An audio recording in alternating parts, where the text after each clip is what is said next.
नमस्कार साथियों, मैं उपस्थित सिंह राठौर स्वागत करता हूँ आप सभी का आपके अपने यूट्यूब चैनल पर। चलिए, महत्वपूर्ण टॉपिक है आज का जिस पर हम चर्चा करने वाले हैं, वो है आपका रामसर साइट या फिर वेटलैंड। कई बार नाम को लेकर भी प्रॉब्लम होती है कि ये रामसर साइट एक्चुअल में क्या है, कि रामसर साइट का मीनिंग क्या आता है, ये वेटलैंड और रामसर का क्या मैच है। आज सारे के सारे जितने भी डाउट्स हैं वो आपके क्लियर हो जाएँगे और आने वाले जो एग्ज़ाम्स हैं, उनमें जो भी आपके क्वेश्चन बनने वाले हैं, वो सब सॉल्व होने वाले हैं। और इसके अलावा क्या महत्वपूर्ण है, तो 5 जो रामसर साइट हैं, वो तो हम डिस्कशन करेंगे डिटेल में। इसके अलावा ये कन्वेंशन क्या था, ठीक है? कौन-सी ट्रीटी के अंतर्गत जो है साइन किए गए हैं, वेटलैंड डे जो है वर्ल्ड वेटलैंड डे कब मनाया जाता है और इसके अलावा मध्य प्रदेश में आने वाले टाइम में कितने वेटलैंड और बन सकते हैं, यानी कि फ्यूचर में कितने बन सकते हैं, कितने प्रपोज़ में प्रस्तावित हैं, उनकी भी हम चर्चा आज करने वाले हैं, जो कि आपके लिए बहुत महत्वपूर्ण होने वाला है और साथ में इंडिया में भी कितने हैं, सारा करंट आपका अपडेट हो जाएगा, ठीक है? सबसे पहले समझ लेते हैं कि भाई आर्द्र भूमियां या फिर वेटलैंड किनको कहा जाता है और इनको रामसर क्यों नाम दिया गया है। तो अंतरराष्ट्रीय महत्व रखने वाले ऐसे स्थान जो आर्द्र भूमियों के अंतर्गत आते हैं, जिनको चिन्हित किया गया है, बहुत महत्वपूर्ण हो जाते हैं। क्या है ये?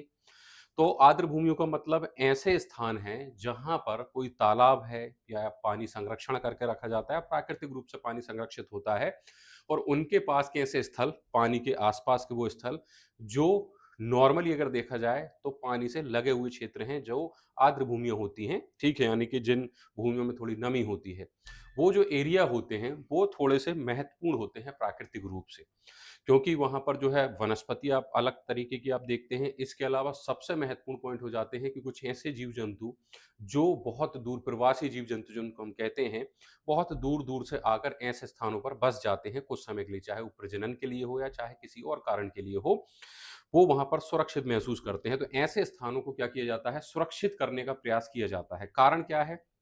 ताकि कि वो स्थान जो वेटलैंड हैं, आर्द्र भूमियाँ हैं, वहाँ पर जो पक्षी आ रहे हैं या दूसरे कोई जीव वहाँ पर जो है प्रवासी जीव हैं, वो सुरक्षित रहें। ऐसा ना हो कि लोग उस पर जगह पर कब्ज़ा कर लें। फॉर एग्ज़ाम्पल जैसे कि भोपाल का तालाब, ठीक है? एक कृत्रिम झील के रूप में अगर हम देखें, ऐतिहासिक झील है मध्य प्रदेश में भोपाल का जो तालाब है, उस तालाब के चारों तरफ का जितना भी वेटलैंड एरिया है, अगर उसको संरक्षित नहीं किया जाता, तो वहाँ पर लोगों ने क्या कर लिए थे, कब्ज़ा कर ली। क्यों कर लिए कब्ज़ा? कोई एग्रीकल्चर के लिए कर रहा है, कोई किसी और पर्पज़ के लिए कर रहा है। तो ऐसे में क्या होता है, जो पक्षी वगैरह वहाँ पर आकर बसते हैं, अपना बसेरा बनाते हैं, अपनी पीढ़ी को आगे बढ़ाते हैं, ठीक है ना? वो वहाँ पर फिर सुरक्षित नहीं रहते हैं और ऐसे में प्रवासी पक्षियों का आना हो जाता है बंद और फिर वो पक्षी जब नहीं आते हैं, तो धीरे-धीरे वो नष्ट होने लगते हैं। तो ऐसी चीज़ों की सुरक्षा के लिए एक प्रोजेक्ट तैयार किया गया है, याद रखेंगे, जिसे रामसर साइट के नाम से जाना जाता है। नाम क्यों दिया गया? क्योंकि पहली बार पूरे विश्व स्तर पर ऐसी जो साइट्स हैं पूरे दुनिया भर में, ठीक है ना? सभी महाद्वीपों के सभी देशों में हर जगह पर ऐसी साइट्स मिलती हैं जहाँ पर कई दूर-दूर से प्रवासी पक्षी वगैरह आकर जो है रहते हैं कुछ समय के लिए और उसके बाद चले जाते हैं, ठीक है ना? तो उन जगहों की सुरक्षा के लिए क्या किया गया, कन्वेंशन तैयार किया गया, ठीक है? और उस कन्वेंशन पर एक मीटिंग रखी गई और उस मीटिंग में जो है ये डिसाइड हुआ कि भाई ऐसी जगहों का संरक्षण करना आवश्यक है। क्यों आवश्यक है? क्योंकि बहुत सारे जो जीव-जंतु हैं उनके संरक्षण के लिए आवश्यक है। तो वो जो मीटिंग रखी गई थी वो रखी गई थी ईरान शहर, ठीक है? अब चूँकि ईरान, आप जान रहे हैं, ईरान, इज़राइल, अमेरिका वॉर चल रहा है। इस वॉर के कारण 2 बार ये वॉर छिड़ चुका है, अभी पहले भी हुआ था जनवरी से पहले, फिर इस वर्ष फिर स्टार्ट हुआ है, सबको पता है, ठीक है ना?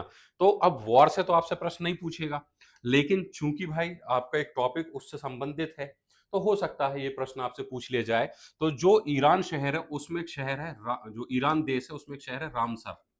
ठीक है? तो जो रामसर जो साइट हम पढ़ते हैं, जो नाम आया रामसर, वो नाम जो रामसर आया वो कहाँ से आया है? ईरान के शहर से आया है। उस शहर पर ही नाम इसका रखा गया है जहाँ रामसर संधि पर हस्ताक्षर किए गए थे। इस कन्वेंशन पर जो है सभी देशों ने साइन किए थे, जिसमें भारत भी शामिल है। ठीक है? तो जो संधि बनाई गई, कन्वेंशन तैयार किया गया, उस पर जो पहली बार मीटिंग रखी गई और जहाँ पर सभी लोग सहमत हुए, सभी देश सहमत हुए और साइन किए, वो ईरान देश का एक शहर है, रामसर शहर, जहाँ पर ये कन्वेंशन रखा गया था। इसीलिए रामसर साइट इनको जो है कहा जाता है। नॉर्मल भाषा में वेटलैंड एरिया बोलते हैं, आर्द्र भूमि क्षेत्र बोलते हैं और इसका जो टेक्निकल जो नाम दिया गया है पूरे वर्ल्ड लेवल पर, उसको बोलते हैं रामसर साइट। तो ये रामसर कैसे नाम आया है ये आपका क्लियर हो गया होगा। तो याद रखेंगे ईरान का शहर है जहां पर पहली बार इस कन्वेंशन पर लगभग लगभग बहुत सारे देशों ने साइन किया और यहाँ पर एक ट्रीटी तैयार हुई थी। ठीक है, फिर बाद में जो है कई और देश इसमें धीरे धीरे शामिल हुए। ठीक है, तो ये वो घटना है। तो ये रामसर जो नाम आया है याद रखना वो इस शहर की वजह से आया है क्योंकि पहली बार यहाँ पर सभी देश राजी हुए थे। ठीक, तो पहला पॉइंट इंपॉर्टेंट है, क्लियर है। प्रश्न बन सकता है, याद रखना कि रामसर शहर कहां पर है। ठीक है ना, अलग अलग देशों के आपसे नाम पूछे सकते हैं, करंट अफेयर के अंतर्गत ये प्रश्न आपसे बन सकता है। तो ध्यान रखेंगे ये रामसर शहर आपके कहां पर है, ईरान में ही है जहां भी वॉर चल रहा है। ठीक है, ध्यान रखना। रामसर संधि क्या है, रामसर कन्वेंशन क्या है, ठीक है, तो इस पर हस्ताक्षर हुए क्या है इसकी बात करें तो 2 फरवरी 1971 को ईरान ईरान का जो शहर है रामसर, ठीक है, वहां पर विश्व आर्द्र भूमि दिवस हर साल जो है 2 फरवरी को मनाया जाता है, तो यहां पर ये साइन हुए थे। सवाल आता है रामसर शहर ईरान में है, सबको पता चल गया है। ठीक है, कब ये कन्वेंशन हुआ था, कब इस संधि पर सभी लोग सहमत हुए, साइन किए, तो 2 फरवरी 1971 में किए थे। ठीक है ना, अब चूंकि 2 फरवरी 1971 में ये ट्रीटी या फिर कन्वेंशन की हम बात करें हुआ था और सभी देशों ने इसमें सहमति अपनी दिखाई थी, इसी आधार पर विश्व आर्द्र भूमि दिवस की अगर हम बात करें, ठीक है ना, तो वर्ल्ड वेटलैंड डे जो है इसी दिन सेलिब्रेट किया जाता है, यानी कि 2 फरवरी 1971। नेक्स्ट जो आपका क्वेश्चन बन सकता है, विश्व आर्द्र भूमि दिवस किस वर्ष मनाया जाता है, ये भी आपका करंट से रिलेटेड हो सकता है। तो हर वर्ष में 2 फरवरी को, अभी 2 फरवरी कुछ समय पहले गुजरी, लगभग 1 महीना हो गया, 2 फरवरी को ही विश्व, ठीक है ना, आपका आर्द्र भूमि दिवस या वर्ल्ड वेटलैंड डे जो है हर साल सेलिब्रेट किया जाता है, याद रखना। ये कन्वेंशन जो है लागू कब हुआ है, 1975 से लागू हो चुका है। ठीक है ना, तो 1975 से लागू हो चुका है पूरे वर्ल्ड लेवल पर। ठीक है, रामसर स्थलों की सूची रामसर सम्मेलन के सचिवालय द्वारा रखी जाती है, यानी कि जितना भी जैसे भारत में रामसर साइट्स बन रही हैं, जो बन चुकी हैं, बनने वाली हैं, जब वो बन जाएंगी तो इनकी जो पूरी लिस्ट होगी वो कौन रखेगा, रामसर सम्मेलन के जो सचिवालय वो रखेगा, जो कहां पर है आपके स्विट्जरलैंड, ठीक है ना, के ग्लैंड में स्थित अंतरराष्ट्रीय प्राकृतिक संरक्षण संघ IUNC मुख्यालय में स्थित है। ठीक है ना, तो आपका जो union for conservation of nature, ठीक है ना, IUCN का जो मुख्यालय है, हेडक्वार्टर है, उसी में आपका याद रखना है जो सचिवालय बना हुआ है रामसर सम्मेलन का या साइट का। तो रामसर साइट का जो आपका सचिवालय है, ठीक है ना, वहां पर जो सेक्रेटरीट है वहां पर इसको जो है मेंटेन करके रखी जाती है पूरी की पूरी लिस्ट, और ये कहां पर है, स्विट्जरलैंड में है। कहां पर है, स्विट्जरलैंड में है, ये भी आप ध्यान रखेंगे। ठीक है, स्विट्जरलैंड को कैसे याद रखोगे, तो स्विट्जरलैंड में स्विस बैंक होती है जहां पर विश्व भर का पैसा रखा हुआ है। स्विट्जरलैंड की इकोनॉमी उसी उन्हीं बैंकों से चलती है जो जनरली रिकॉर्ड शेयर नहीं करती हैं। तो जो 2 नंबर के लोग होते हैं वो सब वहां पैसा रखते हैं। ठीक है, तो स्विट्जरलैंड में 2 नंबर का पैसा भी जाता है और रामसर साइट की सभी लिस्ट भी आपको देखने को मिल जाती है। ठीक है, तो ईरान आपको याद रखना है, रामसर शहर आपको याद रखना है, 2 फरवरी याद रखना है, 71 में ये हुआ था। 2 फरवरी को विश्व वेटलैंड डे जो है, वर्ल्ड वेटलैंड डे मनाया जाता है, ये भी आपको याद रखना है। 1975 में ये पूरे वर्ल्ड में लागू हो चुका था। ठीक है, इसका जो सचिवालय है वो आपका कहां पर है, स्विट्जरलैंड में है, IUCN का जो हेडक्वार्टर है उसी में। ठीक है, ये भी याद रखेंगे। भारत ने इसमें कब शामिल हुआ, कब साइन किए हैं, तो भारत ने 1982 में याद रखना है इस ट्रीटी पर साइन कर दिए थे। ठीक है, इस कन्वेंशन में जो है ऐड हो गया, ट्रीटी पर जो है साइन कर दिए। कब साइन किए थे, 1982 में। ठीक है, 1971 में ये कन्वेंशन हुआ। ठीक है, 1975 में ये लागू हुआ और 82 में, ठीक है ना, 1982 में ये भारत में भी लागू हो गया है। ठीक है ना, 1982 से भारत में लागू हो गया है। प्रथम आर्द्र भूमि स्थल जो है कहां बना, ये भी आपसे प्रश्न कर सकता है कि भाई फर्स्ट वेटलैंड जो एरिया डिसाइड हुआ या साइट बनी है, first Ramsar site Madhya Pradesh Bharat में कब बनी, कहाँ बनी, तो वो है केवलादेव राष्ट्रीय उद्यान जो है आपका, केवलादेव नेशनल पार्क कहाँ पर है, राजस्थान में। और राजस्थान की चिल्का झील जो कि उड़ीसा, राजस्थान बोल रहा हूँ, उड़ीसा की चिल्का झील, जहाँ 1981 में ही इनको तैयार कर दिया गया था। ठीक है, कन्वेंशन तैयार हुआ उसके पहले इनको जो है तैयार कर दिया गया था। तो 2 जगह पर आपको वेटलैंड जो है अपने देखने को मिले भारत के, एक आपकी चिल्का झील बहुत फेमस है, ठीक है, यहाँ की सारस बहुत ज्यादा फेमस है। ठीक है, और एक आपका है केवलादेव नेशनल पार्क राजस्थान। तो ये 2 जगह पर 81 में ही तैयार किया था, जबकि हमने साइन कब किया है, 1982 में, उसके पहले ही तैयार हो गया था। तमिलनाडु में सबसे ज्यादा है अभी रामसर साइट, अगर हम ऑल ओवर स्टेट्स में देखें भारत के अंदर, तो ऑल ओवर स्टेट्स में सबसे ज्यादा तमिलनाडु में है। ठीक है ना, 20 है। ठीक है, फिर उसके बाद उत्तर प्रदेश आता है, याद रखेंगे, है ना, मध्य प्रदेश में भी बहुत कम है, लेकिन मध्य प्रदेश में लगातार बनते जा रहे हैं। भारत का सबसे बड़ा रामसर साइट की मैं बात करूं, ठीक है, लार्जेस्ट रामसर साइट कौन सा है? सुंदरवन। कहाँ पर है? पश्चिम बंगाल में, सबको पता है। जो गंगा ब्रह्मपुत्र का जो सुंदरवन डेल्टा है, जहां पर सुंदरी वृक्ष पाए जाते हैं और सुंदरवन का जो है पूरा का पूरा जंगल पाया जाता है, वो सबसे बड़ा आर्द्रभूमि क्षेत्र माना जाता है, याद रखिए, भारत का। सबसे छोटा जो है रेणुका, जो कि आपका हिमाचल प्रदेश में आता है, सबसे छोटा है। ठीक है, वर्तमान में भारत एशिया में सबसे बड़ा रामसर साइट वाला देश है। ठीक है ना, याद रखना। पूरे विश्व में अगर मैं बात करूं तो पूरे विश्व में सबसे ज्यादा है यूनाइटेड किंगडम यानी कि यूके में है 176, 176। सेकंड नंबर में आता है मैक्सिको। ठीक है ना, मैक्सिको में कितने हैं याद रखना है? 144, 144। उसके बाद तीसरे नंबर पे आता है भारत। भारत में भी टोटल कितने हैं 2026 फरवरी के हिसाब से? फरवरी में आंकड़े जारी होते हैं, याद रखना। तो फरवरी 2026 के अगर आंकड़ों के हिसाब से देखें तो 98 हो चुके हैं। इसके पहले 89 थे, है ना। अब 98 हो गए हैं। इसके पहले कितने थे? 89। 2025 तक कितने थे? 89। 2026 में कितने हो गए हैं? 98। यानी कि हर वर्ष हम वेटलैंड बढ़ा रहे हैं। ठीक है, तो जाहिर सी बात है, अच्छी बात है। तो तीसरे नंबर पर भारत आता है पूरी दुनिया में। और अगर हम केवल एशिया की बात करें तो एशिया में जो हम फर्स्ट पोजीशन पर आते हैं, है ना। तो एशिया में सबसे ज्यादा वेटलैंड साइट या रामसर साइट की मैं बात करूं तो वो भारत में है। एशिया में भारत नंबर 1 है 98 के साथ, 2026 के ताजा आंकड़े हैं। और अगर मैं बात करूं पूरे विश्व में तो हम थर्ड नंबर पर आते हैं, ध्यान रखेंगे।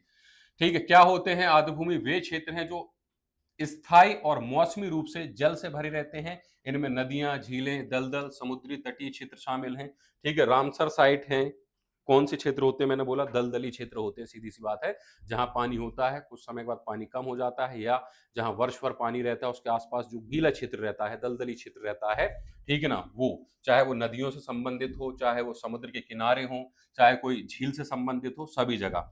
3 प्रकार के हो सकते हैं। पहला, मीठे पानी की आर्द्रभूमि, जो मध्य प्रदेश में जितनी भी रामसर साइट आपकी हैं, ठीक है, वेटलैंड एरिया जो है आपका पूरा का पूरा कैसा है? मीठे पानी से संबंधित, याद रखना।